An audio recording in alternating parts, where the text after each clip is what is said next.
欢迎来到巴巴娱乐呀频道，请订阅频道，所以大家不要错过当天最热门的新闻。我们今天的时事通讯包括以下内容：与军歌重映收视率稳居第一，实力派演员诚意实名认证。2025年的夏天，电视机前发生了一场奇观。湖南卫视深夜档重播的《与军歌》与黄金档热播的《底线》同时出现在收视榜前5。更惊人的是，这两部剧的男主角是同一个人程毅。观众们左手拿着遥控器在《与军歌》里为齐燕落泪，右手握着手机在《底线》里为周易安揪心。这种左右互搏的盛况，揭开了娱乐圈最难得的真相：真正的好演员从不怕被比较。齐燕的攻与周易安的法锤。与军歌里有个经典镜头，齐燕在暴雨中拉满长弓，雨水顺着她的下颌线滴落，弓弦震颤的瞬间，镜头突然切到她登基大典的画面，龙袍加身的帝王眼里没有喜悦，只有深不见底的孤独。这场戏拍摄时，程毅在横店40度高温下穿着3层戏服，连续拉弓200多次，只为找到弓弦震颤与眼神波动同步的微妙瞬间。武术指导后来透露，他要求真剑上弦，哪怕被弓弦割破手指也没用替身。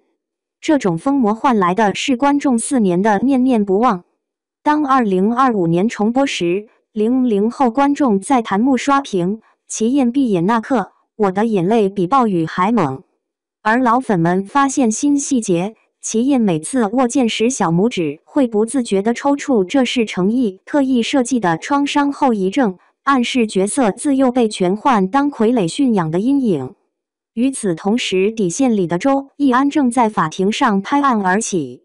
这个现代法官角色与齐燕形成极致反差，没有华服加身，只有朴素的法袍，不需要拉弓射箭，但要精准把握法律条文的分寸。某场调解离婚财产的戏，程毅设计了一个下意识扶眼镜的动作，法官常年伏案的职业习惯，就这么被一个细节演活了。流量时代的笨功夫，在短视频称王的时代，程毅却像个逆行者。拍摄《与军歌》期间，他每天提前2小时到片场，就为练习帝王步态，穿着10斤重的戏服，踩着高靴在鹅卵石路上行走，直到找到看似从容实则如履薄冰的感觉。道具组曾拍到他偷偷给玉佩穗子打结，只为让齐燕摩挲玉佩时，穗子摆动的节奏与心跳同步。这种细节控甚至让导演郭虎哭笑不得。有场齐燕咳血的戏，程毅坚持要调整吐血的角度，从嘴角缓缓溢出比直接喷血更符合人物克制性格。这场戏 NG 20多次，血包用了3斤糖浆。在底线剧组，他玩得更过火。为体验法官生活，程毅在基层法院做了半个月书记员，每天记录庭审琐事。有次旁听家暴案，他观察到主审法官在休庭时悄悄揉太阳穴，于是把这个动作移植到周易安身上。观众可能没注意这个细节，但最高人民法院官微特意点赞，这是真法官才会有的职业病。演技的量子纠缠。当观众同时收看齐燕和周易安时，产生了奇妙的化学反应。有人发现，齐燕批奏折时握笔的力度，与周易安签署判决书时的笔迹压迫感如出一辙，都是上位者的果决，但前者带着孤注一掷的悲怆，后者透着守护公正的坚定。更绝的是声音处理，齐燕的台词总是压低嗓音，像被全力压弯的弓弦；周易安则带着些许沙哑，仿佛被案卷磨哑了喉咙。配音指导姜广涛感叹，他给2个角色设计了不同的呼吸节奏，齐燕吸气短促，周易安呼气绵长。